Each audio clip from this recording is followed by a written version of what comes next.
Hi everyone, Aaron here for Zollotech, and iOS 13 has a new feature for optimized battery charging, and I wanted to share how it works since so many of you have asked me about this. Also, I've done quite a few videos on battery, and I advocate for charging to 100%, and then some people are saying, well, they put this feature in here, why would I still do that? And I wanted to explain the purpose behind those different videos versus what Apple's doing here.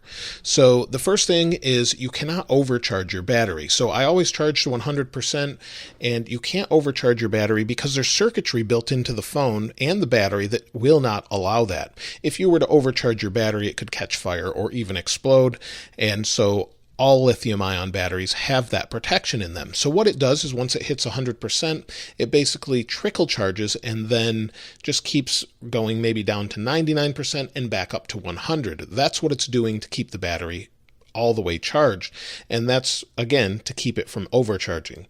So what they're doing with this new setting is if we go into settings in iOS 13 and then battery, and then if we go to battery health, it gives your capacity, which is currently 100% on this phone, tells you if you have peak performance capability, but now you have optimized battery charging.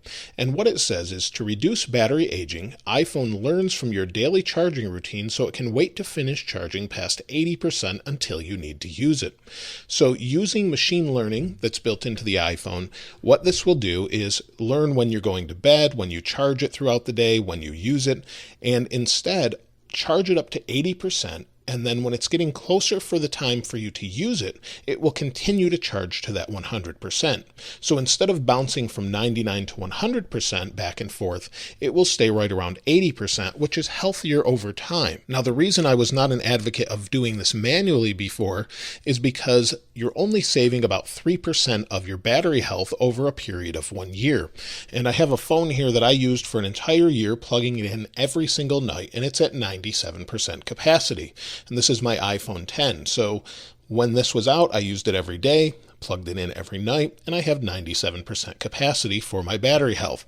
And what I've found is you really aren't saving enough to justify having to manage the battery, but this is doing it for you to even make it last a little bit longer.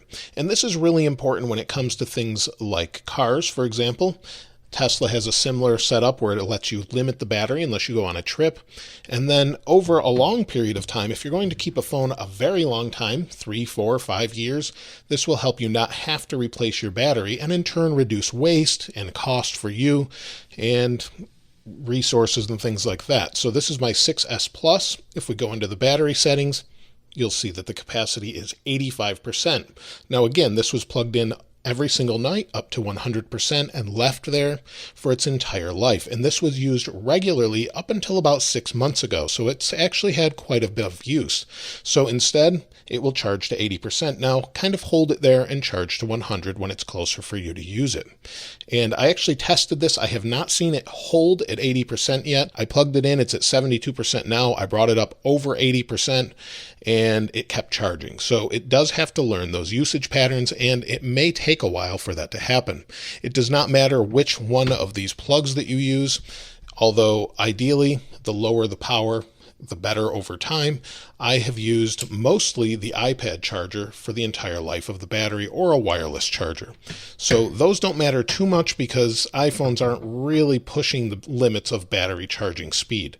So it will help, though, if you use the included one, and I'm sure that's why Apple still includes it, because over time, it will make maybe a percentage difference.